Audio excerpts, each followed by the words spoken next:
From the burning deserts of Mesopotamia to the towering marble palaces of Rome, ancient empires weren't just obsessed with power, they were obsessed with wealth.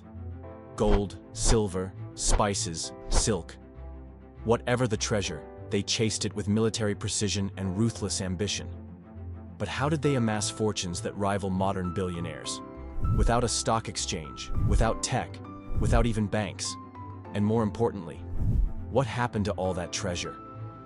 Today, we uncover the untold story of how ancient empires built massive wealth, and how it all slipped through their fingers. If you love stories of power, rise and ruin, hit that subscribe button and join us as we dig into the riches of history's mightiest empires. Let's begin. Chapter 1. Mesopotamia. Where wealth was invented. Ancient Mesopotamia, the cradle of civilization, was also the cradle of commerce. The Sumerians didn't just invent writing, they also invented accounting. With the rise of the first cities like Uruk and Ur, emerged bustling marketplaces, complex trade systems, and even rudimentary banking practices. Their wealth was agricultural. Barley and sheep were currency, temples functioned as banks, and priests acted as both spiritual and economic overlords. Economic power was inseparable from religion. Temples stored surplus grains, lent out goods, and recorded transactions on clay tablets using cuneiform. It wasn't just about survival, it was an organized financial system thousands of years ahead of its time. As trade routes expanded, so did Mesopotamian influence. Caravans moved goods across deserts, rivers carried barges filled with exports, wool, grain, and ceramics, while metals and luxury goods poured in from far-off regions like Anatolia, the Levant, and the Indus Valley. The city-states became centers of innovation and wealth, but they were also fiercely competitive. But what happened? Their wealth became their weakness. Rival city-states battled for dominance, and empires like Akkad and Babylon rose through military conquest. But maintaining such empires proved costly. Over-reliance on agriculture left them vulnerable to droughts. Constant warfare, internal rebellions, and shifting river courses destabilized entire regions. Eventually, their once great cities crumbled under environmental and political pressures. Their treasures, looted, burned, or buried beneath centuries of silence. Chapter 2. The Pharaoh's Vault, Egypt's Golden Mirage. In ancient Egypt, wealth wasn't just about survival, it was about immortality. The Nile's predictable floods created agricultural abundance, making Egypt one of the most stable economies in the ancient world. That abundance translated into tax revenue, all of which flowed into the hands of the pharaoh, believed to be a living god. And gods needed monuments. The pyramids were not just tombs, they were investments in eternity. Gold flowed freely from the mines of Nubia, enriching Egypt with a precious metal that became synonymous with divine power. Artisans transformed gold into intricate jewelry, amulets, and sacred statues, symbols of permanence and prestige. The most spectacular example? The tomb of Tutankhamun, discovered in 1922. A time capsule filled with untouched artifacts, furniture, and treasures that had escaped looting for centuries. But here's the twist. Egypt's vast wealth made it a beacon and a target. The Hittites fought bitter wars over borderlands. The Assyrians invaded with terrifying precision. The Persians absorbed Egypt into their empire. And then Alexander the Great arrived, followed by the Romans. And what happened to their fortune? Looted, melted, stolen by tomb raiders, or buried in forgotten sands. Egypt's obsession with preserving wealth for the afterlife ironically led to riches being hidden, stolen, or lost. In the end, their golden legacy survived in myth and museum, but not in the hands of the Egyptians themselves. Chapter 3. Athens, the wealth of democracy. By the 5th century BCE, Athens was booming. Rich silver veins in the Laurian mines provided the state with a constant flow of precious metal, which funded the construction of a formidable navy. With sea power came dominance, and with dominance came tribute, especially through the Delian League, a coalition of allied city-states that quickly morphed into an Athenian empire in all but name. Under the leadership of Pericles, the Athenian state funneled its wealth into grand artistic and intellectual projects. Athens' golden age had a shadow. The economy leaned heavily on the labor of slaves, both native and imported.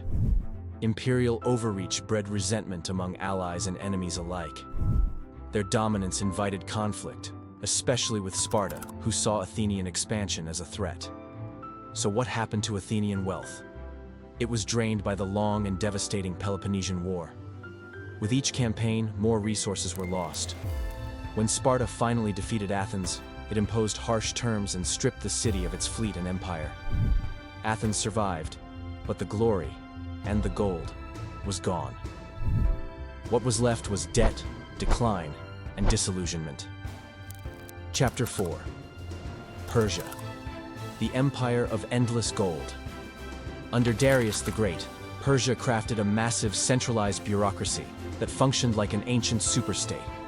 With a single coinage system, uniform laws, and standardized weights and measures, Darius turned diversity into efficiency. The empire stretched from the Indus Valley to the Aegean Sea, and from the Caucasus Mountains to the Persian Gulf. The royal road connected cities over 1,600 miles apart, enabling not just rapid communication, but also the movement of goods, armies, and ideas. Satraps, regional governors, collected taxes and tributes in gold and silver, which poured into Persepolis.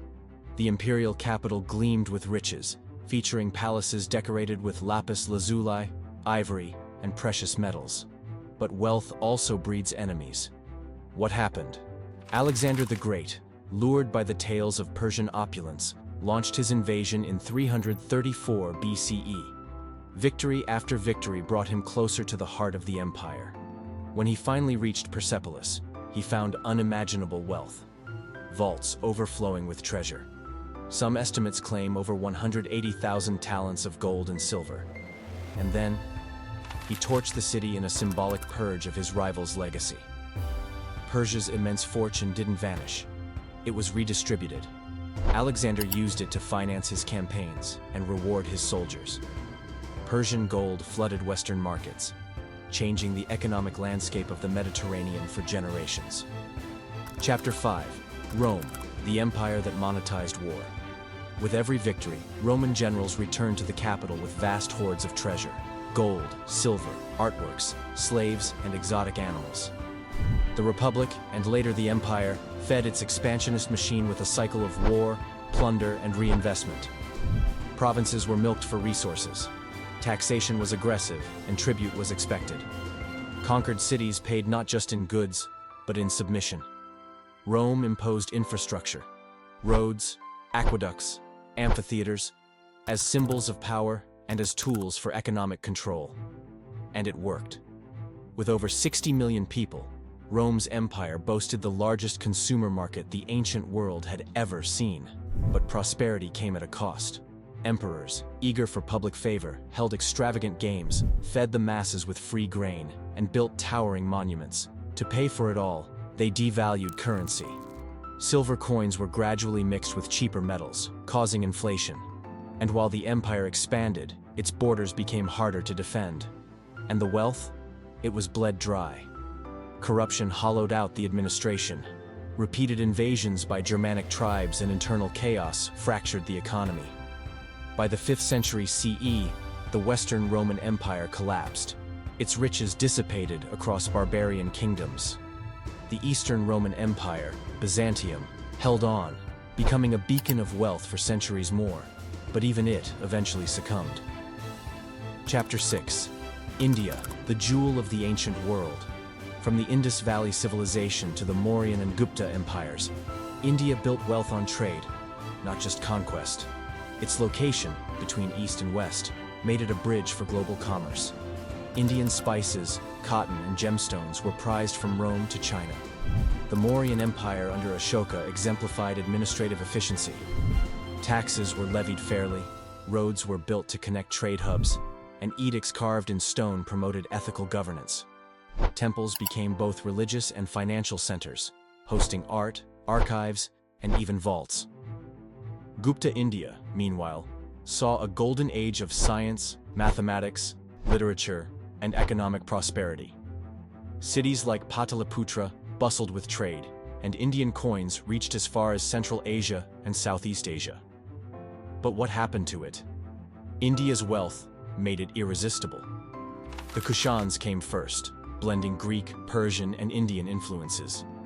Then came Islamic invasions, Ghazni, Ghurid, and Delhi sultanates, followed by the opulent Mughal Empire. Each wave brought new wealth and new looters. The British, arriving last, systematically drained India of its riches, transforming the jewel of the East into a colonial possession. Chapter 7. China. The economy of the dragon agriculture was sacred. With fertile river valleys and organized irrigation, China sustained enormous populations. But its true economic strength lay in innovation. The Han Dynasty opened the Silk Road, a network that moved silk, porcelain, and tea across continents. Tang China perfected paper money, revolutionizing trade centuries ahead of Europe. Meritocracy, at least in theory, was the engine behind the Chinese bureaucracy. Civil service exams chose officials based on intellect rather than bloodline. Reforms like the equal field system tried to prevent land hoarding, keeping rural economies stable and productive. China's wealth wasn't flashy like Persia's vaults or Rome's conquests. It was systematic, cultivated, and embedded in culture, literature, and craftsmanship. While others collapsed, China adapted. What happened to it? Cycles. Internal corruption often sapped the strength of even the most powerful dynasties. Peasant uprisings, famine, and invasions, especially from the Mongols and Manchus, periodically upended prosperity. Yet China, unlike many civilizations, rebuilt, again and again. Its ability to recover ensured its place as one of the longest-standing economic powers in human history.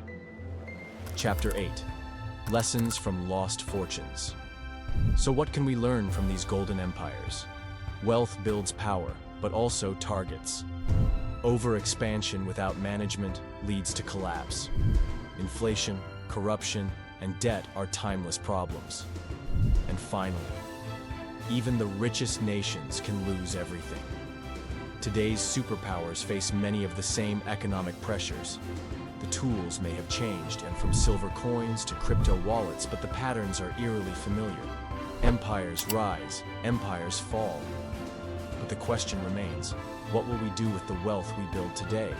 Will we learn from history or repeat it? If this deep dive into ancient economies sparked your curiosity, make sure to like, subscribe, and leave a comment on which empire you think handled wealth the best, or lost it the worst. Until next time, stay curious and keep questioning the past.